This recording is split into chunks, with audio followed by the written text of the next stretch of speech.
Assalamualaikum warahmatullahi wabarakatuh. 52 tahun Radio Kota Batik tetap mengudara, tetap berkarya. Dan selamat malam, selamat berjumpa kembali bersama saya Ribut Ahwani di Koja Sastra untuk edisi 280 ya, 6 Agustus 2026. Nah, bertepatan dengan hari ini ya, kalau kita bicara tanggal 6 Agustus ya, sebenarnya ini adalah hari yang cukup punya sejarah tersendiri bagi dunia kesusastraan. Terutama kita akan mengenang kepergian dari salah seorang begawan sastra Indonesia, W.S. Rendra. Tapi malam hari ini, nah ini dia, saya pengen sedikit memberikan opening dulu deh soal W.S. Rendra. Jadi suatu ketika di sebuah kelas gitu ya, yang saya isi, dan isinya adalah mahasiswa semuanya, mahasiswa sastra, bahasa dan sastra Indonesia.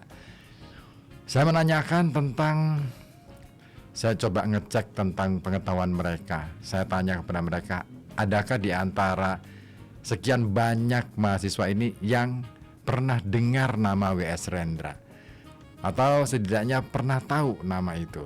Ternyata nggak ada.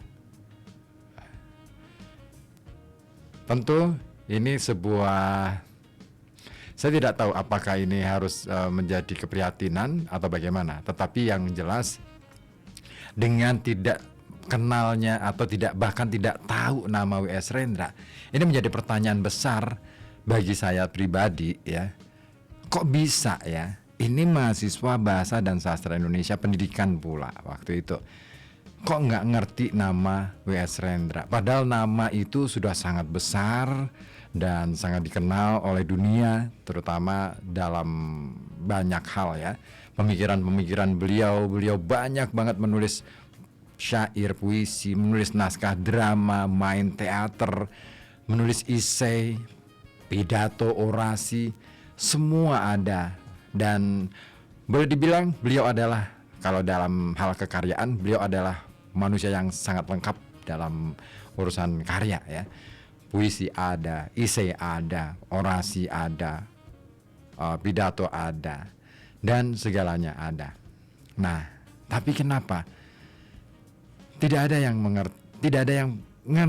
ngerti nama W.S. Rendra? Itu mahasiswa loh. Nah, saya tidak tahu apakah itu juga masih terjadi ataukah sudah tidak. Nah, bagi saya pengalaman itu ya, peristiwa itu akhirnya menjadi saya berpikir bahwa ya, kalau hari ini katakanlah banyak yang bicara tentang dunia pendidikan kita ini, dunia yang kehilangan keteladanan, suri tauladan. Nah, bagaimana mau bicara tentang keteladanan sementara pelajaran tentang tokoh saja ya, boleh dibilang masih sangat minim. Contoh kata misalkan tadi, tokoh sastra W.S. Rendra, banyak yang belum kenal, banyak yang belum ngerti. Jangankan ditanya soal karyanya, pribadinya aja dulu deh, biografinya dulu, itu juga nggak ngerti. Nah, ini dia. Nah, saya kira juga ini menjadi PR ya dalam dunia pendidikan kita, bahwa penting, menurut saya penting banget bagaimana di ruang kelas itu mengajarkan tokoh. Coba deh, sebut saja deh satu nama tokoh yang Anda kenal atau Anda pernah dengar. Satu saja, dan Anda tahu mengenai tokoh itu. Nah, itu banyak yang saya kira di dunia pendidikan kita, terutama para pelajar, mahasiswa, ini juga masih menjadi persoalan tuh ya. Oke, hari ini katakanlah misalkan ada sekelompok anak muda yang kemudian membuat proyek namanya Tan Malaka ya. Itu bagus untuk mengenalkan tokoh Tan Malaka, tetapi di sisi lain harusnya ada lagi tokoh-tokoh yang lain.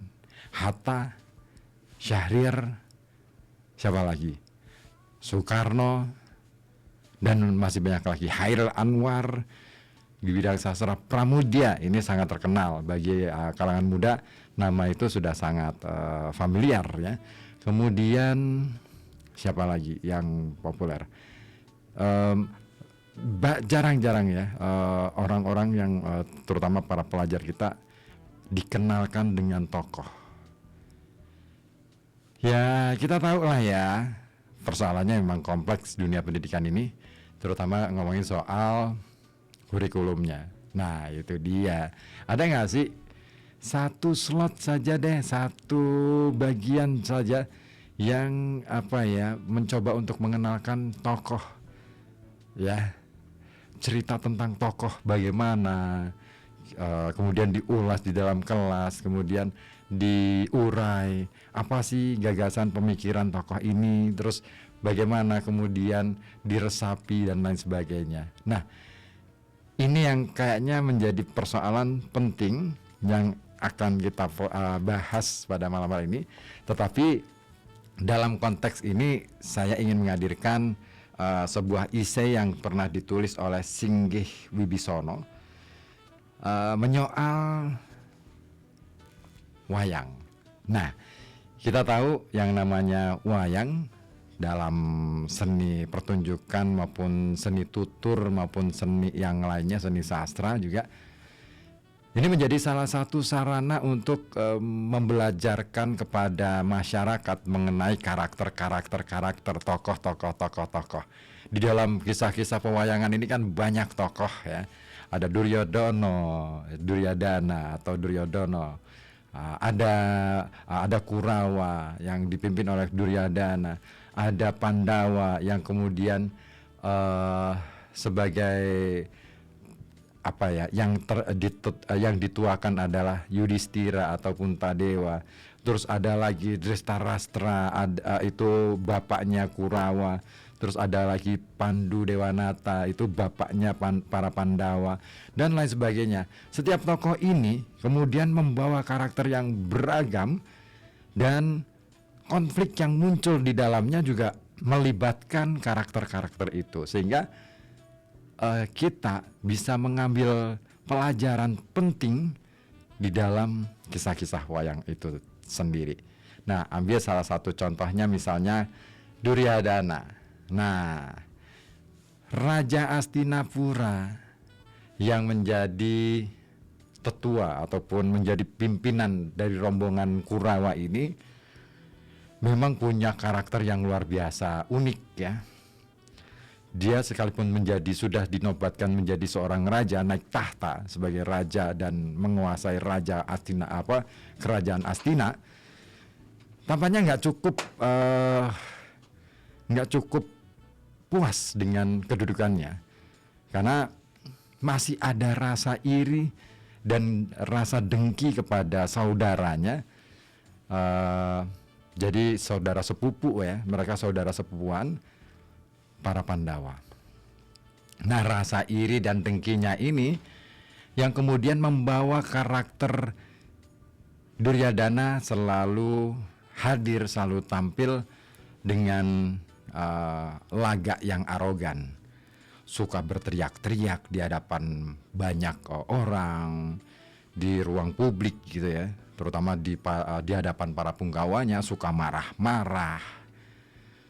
Bahkan di tengah-tengah kemarahannya itu, Prabu Duryodana ini kerap kali untuk menghibur dirinya, kerap kali merendahkan saudara sepupunya Pandawa. Nah, untuk apa?